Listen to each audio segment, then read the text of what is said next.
Hello everyone, welcome to back my channel. I hope everyone is having a wonderful day. Before starting the video, please go ahead and hit the subscribe button and give this video a thumbs up.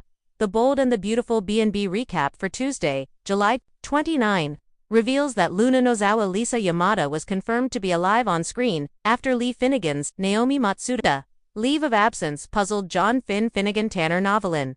At the hospital, Finn stopped Lee as she walked by with a big box of stuff. Lee claimed she'd packed up since she was taking a leave of absence, so Finn was confused over the news since it was so unlike his mom. Despite Lee normally being a workaholic, she acted like she needed some time to process everything that had happened with Luna and Poppy Nozawa. Romy Park before that. Talk turned to Steffy Forrester. Jacqueline McInnes would taking some time away with the kids. Finn would miss them, but he knew they would be back. However, Finn couldn't help but think about the fact that Luna almost made it so he never saw his wife again. After, Finn threw more questions at Lee about her leave of absence. She ultimately said she needed to take care of something and suggested it should have been done a long time ago. Next, on Tuesday's B&B episode, Lee made her way to the location where she had Luna stashed in a hospital bed. After Lee took medical supplies out of her box, she pulled back the curtain to reveal Luna and pressed some buttons on the equipment she was hooked up to. Once Eric Forrester, John McCook, Ridge Forrester, Torsten Kay, and Brooke Logan Catherine Kelly Lang arrived in Naples. They enjoyed a welcome party on a rooftop. Meanwhile, Nick met with a man about the boat he needed for his upcoming ride with Brooke. There was a mechanic named Luigi fiddling with the steering wheel and working on the boat's hydraulics. But Nick got reassurance that the boat would be ready in time. Nick eventually tracked down Brooke and gave her an enthusiastic Italian greeting. Brooke agreed to fit in some fun with Nick on this trip, so he said it was a date and kissed her as Eric glared nearby. At the Forrester mansion, Donna Logan, Jennifer Garay, and Taylor Hayes, Rebecca Budig, talked about how much they missed Eric and Ridge now that they'd landed in Italy. Donna wound up talking about Ridge being the only guy who made Brooke happy, but Taylor thought Nick could be a real option for her instead, although Donna pointed out that Nick wasn't Brooke's first choice. Taylor insisted that was too bad and played up the fact that Ridge was taken.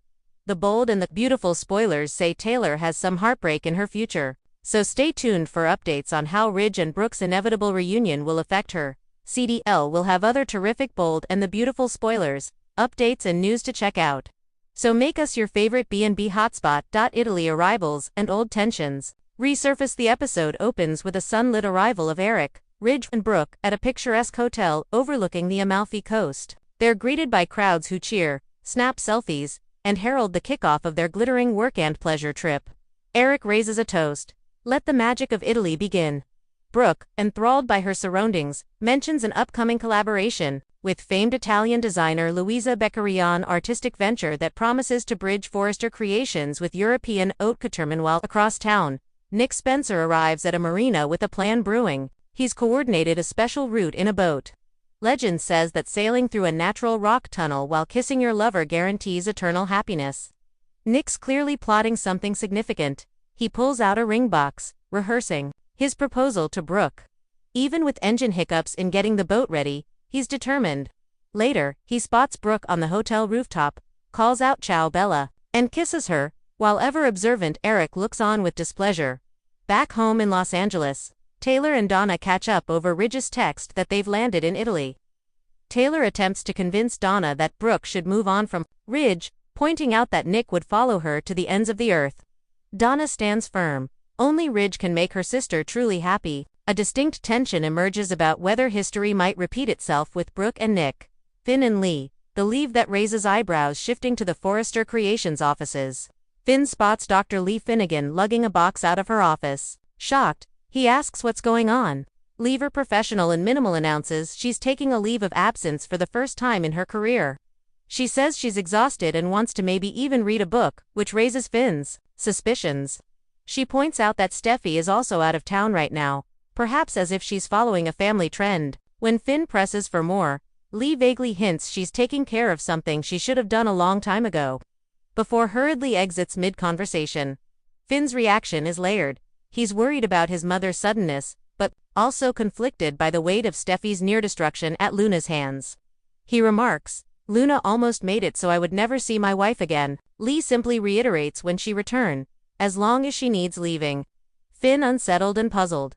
The big twist: Luna is alive, that sets the stage for one of daytime TV's most jaw-dropping reveals.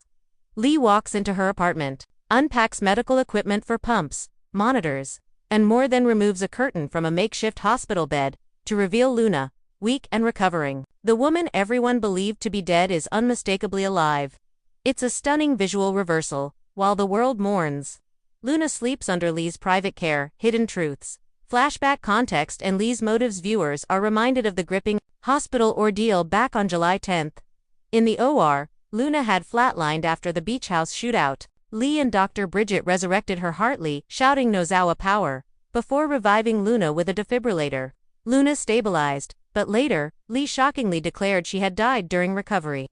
Poppy's reaction: good. I'm glad Luna's dead, made Lee furious and triggered a simmering confrontation between the sisters.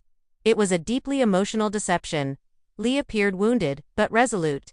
She told the press cops and hospital authorities that Luna had died despite having personally witnessed her survival. Poppy's callous rejoicing further galvanized Lee to cover the truth and control Luna's fate behind closed doors. Lee's pattern of deception repeats. Fans and spoilers online had suspected this is history repeating itself. Lee previously faked Finn's death after Sheila shot him, hiding him from the world until he could recover.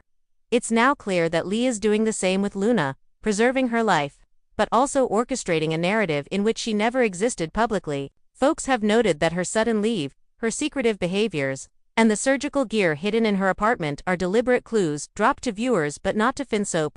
Spoilers have since confirmed that Luna will appear in September episodes. Death was never the end game. Lee is protecting her niece from prison, believing she's damaged but redeemable, and that prison would destroy her. Meanwhile, Poppy remains out of sight, or at least out of influencing, likely unaware of the depth of Lee's deception. Emotional fallout and future dangers for Finn. Finn is blindsided by grief, layered with relief believing Luna dead, then discovering his mother is harboring her. His emotional state is torn. Steffi nearly lost her life, and Luna almost destroyed his world. He now must reconcile gratitude for Lee saving a life with horror at what that life represents. As one commenter noted, if only Finn had a clue, but this secret may strain mother-son trust beyond repair for Steffi and Liam.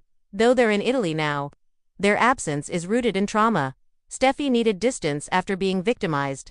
Liam remains hospitalized, recovering from surgery. This storyline looms in their past even as they navigate new drama abroad. For Poppy, her merciless statement about Luna being dead cements her as emotionally detached, possibly beyond redemption. When Lee confronted her, she called her sister disgusting, blaming Poppy for every twisted turn of Luna's life: drugs, crime, emotional instability, reckless behavior. Lee views Luna's downfall as caused by Poppy's parenting, not fate for Sheila and Deacon. At the hospital, Sheila Carter is recovering favorably, aside from losing another toe. She asks about Luna, unaware that Luna is actually alive. Deacon visits her and promises to check on Luna, not knowing his niece is alive under Lee's care. Sheila mourns sincerely for a granddaughter she never truly knew, highlighting the painful irony, narrative significance, and the road ahead. This episode marks a pivot point in the Luna arc. Lee's deception is no longer backstage. It's now a mounting tension, especially as the audience knows more than some central players. Here's why this matters. Moral ambiguity. Lee is the hero, and the villain. She shows compassion for Luna but betrays Finn's trust. Family loyalty versus justice. Should law and punishment outweigh rehabilitation and grace? Foreshadowing breakdowns. Secrets this big don't stay hidden forever. When truth surfaces, fallout will rock multiple relationships. Lee with Finn, Poppy with everyone, Steffi with her sense of safety. Parallels with past betrayals. Lee's pattern of secrecy calls back to the Finn-Sheila saga, but the emotional stakes now involve his daughter rather than his father. Fans have speculated. Once exposed, will Finn feel betrayed enough to cut ties? Will Steffi hold Lee accountable for harboring Luna? How will Bill and Liam, back home, deal with the aftermath of a stolen narrative? Rumors hint Luna re-emerges in fall episodes, and, when she does, chaos is inevitable. Final thoughts: 1,500 creative words in all.